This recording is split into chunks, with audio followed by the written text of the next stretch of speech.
یہ جو 4 فرق آپ نے بیان کیے، بلکہ جو بھی اللہ تعالیٰ کی ایک صفت ہے جو اس کی صفات ذاتیہ میں شمار ہوتی ہے، اگر کسی مخلوق کے لیے کسی بھی صورت میں آپ تسلیم کر لیں گے تو شرک ہونا چاہیے۔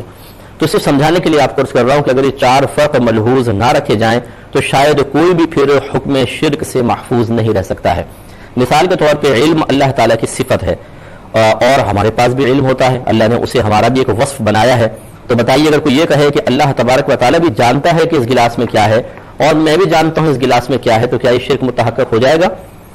اسی طرح اللہ تعالیٰ دیکھتا ہے، سنتا ہے، اگر کوئی کہے کہ یہ شخص بھی دیکھتا ہے اور سنتا ہے تو کیا یہ شرک متحقق ہو جائے گا؟ لازم سی بات ہے، آپ کہیں گے کہ نہیں۔ تو ہم پوچھیں گے کہ کیوں نہیں؟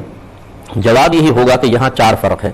اللہ تبارک و تعالیٰ کا دیکھنا، سننا اور علم قدیم، ہمارا حادث، اللہ تعالیٰ کا ذاتی، ہمارا عطائی، اس کا لامحدود، ہمارا محدود، اس کا غیر فانی، ہمارا فانی، تو پھر شرک کہاں رہا؟ تو یہ اصل چیز ہے کہ اگر آپ ان فرقوں کو ملحوظ نہیں رکھیں گے تو پھر کوئی بھی شخص شرک سے محفوظ نہیں رہ سکتا ہے۔ اس لیے صحیح یہی ہے کہ ان 4 فرقوں کا اعتبار کیا جائے گا۔ اب ایک بات بس میں عرض کر کے پھر ہم جوابات کی طرف آتے ہیں کہ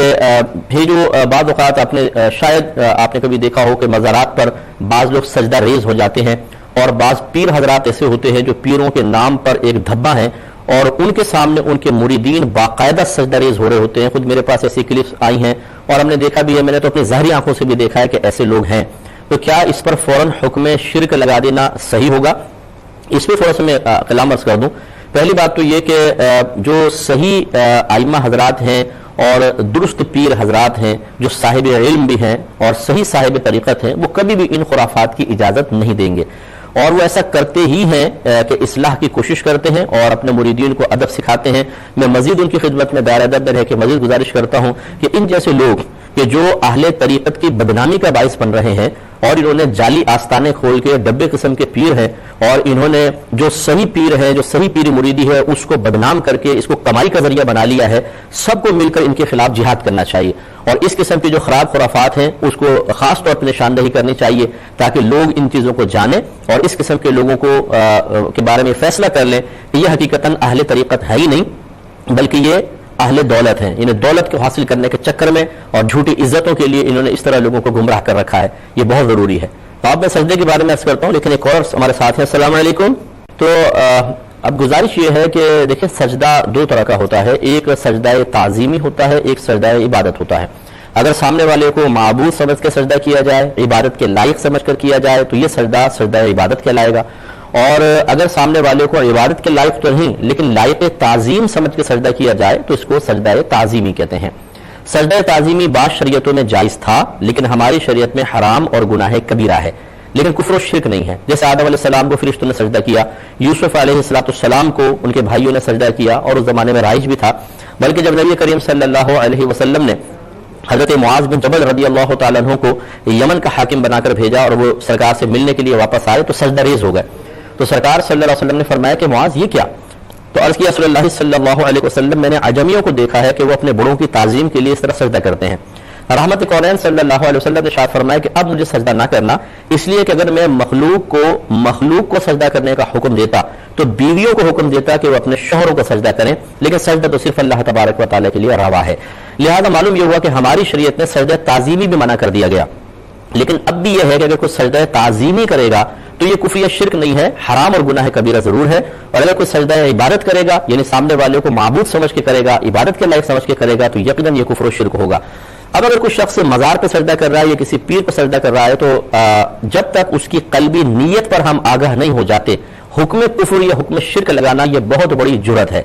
اور غالب گمان یہ ہے کہ اس طرح جو کر رہا ہوگا وہ سامنے والے کو یقیناً معبود سمجھ کے نہیں کر رہا ہوگا، کہ اتنا تو وصف ایمان لوگوں کے قلوب میں اب بھی موجود ہے۔ اگر کوئی ایسی جہالت کی وجہ سے کر بھی رہا ہے تو اگر آپ کسی جاہل سے پوچھیں گے صاحب مزار کو اگر آپ بالفرض کو سجدہ کر رہا ہے کہ کیوں کر رہا ہو، کہ یہ عبادت کے لائق ہے، تو کہے گا کہ نہیں یہ قابل تعظیم ہے اس لیے میں ایسا کر رہا ہوں۔ لیکن پھر بھی بہرحال اگر ہم اس کی نیت کا ہمیں نہیں معلوم تو جب تک نیت کا علم نہ ہو جائے صرف اس کے ظاہر کو دیکھ کر یہ کہ کسی کے سامنے جھکا ہوا ہے حکم کفر و شرک نہیں لگایا جا سکتا، بلکہ جیسے میں نے کہا یہ بہت بڑی جرأت ہوگی۔ میرے آقا صلی اللہ علیہ وسلم نے ارشاد فرمایا اگر کسی نے مسلمان کو کافر کہا اور وہ اس کفر کا اہل نہ ہو، یعنی وہ حقیقتاً کافر نہیں ہے، تو کفر کہنے والے کی طرف لوٹ آئے گا۔ اور ایک روایت میں ہے کہ اگر کسی نے کسی کو کافر کہا یعنی مسلمان کو کافر کہا تو اگر کوئی مسلمان کو کافر کہتا ہے تو دونوں میں سے ایک کافر ضرور ہوگا، یعنی وہ سامنے والا واقعی ہوگا اس لیے آپ کہہ رہے ہیں، اور اگر نہیں ہے تو یہ کفر کہنے والے کی طرف لوٹ آئے گا. اس سے ذرا ہمارے وہ بھائی درس حاصل کرے کہ جو چھوٹی چھوٹی باتوں کے اوپر فوراً حکم کفر لگا دیتے ہیں، جن بیچاروں کو کفر کی تعریف بھی نہیں پتا ہوتی، اور وہ مطلب یہ کہ فوری طور پر کسی کے اوپر حکم کفر لگانے کی جرت کر بیٹھتے ہیں، یہ قطعاً غیر مناسب ہے. جب تک نیت نہ معلوم ہو جائے ہم حکم کفر نہیں لگا سکتے ہیں. بلکہ اگر کوئی مسلمان ہے تو پھر ہمیں یہ فقہا نے لکھا ہے کہ اگر 99 پہلو کسی کے بارے میں، کسی عمل یا قول کے بارے میں ایسے ہوں جن سے کفر ثابت ہوتا ہو، اور ایک پہلو اس بات کا یا فعل کا ایسا ہو جس سے اسلام ظاہر ہوتا ہو، تو ہمیں حکم یہ ہے کہ اس کو مسلمان مانے، کافر نہ مانے. اتنی زیادہ احتیاط ہے کفر کے مسئلے میں.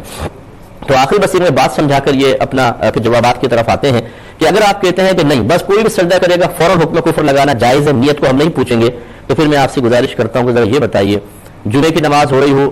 نماز ختم ہوئی، ایک شخص کھڑا ہو کے کہتا ہے آپ سب کے سب کافر مشرک ہو گئے، دوبارہ کلمہ پڑھیں. آپ نے کہا یہ کیا بات ہوئی، جمعے کی نماز پڑھی اور کافر ہو گئے، یہ کیا بات ہوئی؟ تو انہوں نے کہا اس لیے کہ میں نے دیکھا کہ امام صاحب دیوار قبلہ کو سجدہ کر رہے تھے، پہلی صف امام صاحب کو سجدہ کر رہی تھی، دوسری پہلی کو اور تیسری دوسری کو سجدہ کر رہی تھی، ہر ایک دوسرے کے سامنے جھکا ہوا تھا کہ اگر سب کے سب کافر ہو گئے. کیا جواب دیں گے آپ؟ یقیناً آپ کا جواب یہ ہوگا کہ بظاہر ایک دوسرے کے سامنے جھکا ہونا یہ کہاں ثابت کرتا ہے کہ نیت میں بھی یہی تھا کہ ہم اس کو سجدہ کر رہے ہیں. ہماری نیت تو اللہ کو سجدہ کرنے کی تھی. یہ الگ بات ہے کہ ظاہری اعتبار سے ہم جھکے ہوئے ہیں. بلکہ کافر یوں بھی کہہ سکتا ہے کہ ایک کعبۃ اللہ کے سامنے میں نے لوگوں کو جھکے ہوئے دیکھا اور یہ ایک پتھر کی عمارت ہے بظاہر، لہٰذا معلوم یہ ہوا کہ غیر اللہ کو انہوں نے سجدہ کیا. تو جواب یہ ہوگا کہ ہمیں اللہ تعالیٰ کا حکم یہ ہے کہ اس عمارت کے سامنے جھکیں یا اس کی سمت کی طرف جھکیں، لیکن ہم عمارت کو سجدہ نہیں کرتے ہیں، ہم اپنے رب کو سجدہ کرتے ہیں. معلوم یہ ہوا کہ اس شخص کا رد کرنے کے لیے ہم قلبی نیت کو بنیاد بنائیں گے اور اس کو دلیل فراہم کریں گے کہ ہم کافر نہیں ہوئے، اس لیے کہ ہمارے دل میں یہ تھا کہ ہم اللہ تبارک و تعالیٰ کو سجدہ کر رہے ہیں. تو معلوم یہ ہوا کہ جب اپنے آپ کو بچانے کے لیے قلبی نیت کا اعتبار کیا جائے گا، تو اگر کوئی شخص کسی پیر کے سامنے جھک گیا، کسی مزار پہ جھک گیا، تو یہ کیسے ہو سکتا ہے کہ اس کی قلبی نیت جانے بغیر ہم جرأت مندی کا مظاہرہ کرتے ہوئے حکم کفر فوراً اس پہ لگا دیں؟ یقینی سی بات ہے پہلے اس کی قلبی نیت کا اعتبار کیا جائے گا، اس سے پوچھا جائے گا. تو میں کوئی حوصلہ افزائی نہیں کر رہا ہوں، میں تو خود اس کو مطلب یہ کہ اس کی حوصلہ شکنی کر رہا ہوں کہ یہ جاہلوں کے اس قسم کے اقدامات بالکل غلط ہے. اور اگر گورنمنٹ کو چاہیے کہ وہ اس طرح علماء سے مشاورت کر کے باقاعدہ کچھ قرائن، کچھ ضوابط مزارات کے لیے بھی متعین کرنے چاہیے کہ تاکہ لوگ باعدت طریقے سے حاضری دیں، اور اس قسم کے جاہل لوگوں کے اپنے ذاتی طرز عمل کی وجہ سے ایک مسلمانوں کی بڑی تعداد بدنام نہ ہو اور ان پہ انگلیاں نہ اٹھیں، یہ بہت ضروری ہے. تو بہرحال خلاصہ کلام یہ ہوا کہ اگر کوئی کسی کے سامنے جھکتا بھی ہے تو فوری طور پر اس پہ حکم کفر نہیں ہو سکتا جب تک کہ اس کی نیت نہ معلوم کر لی جائے.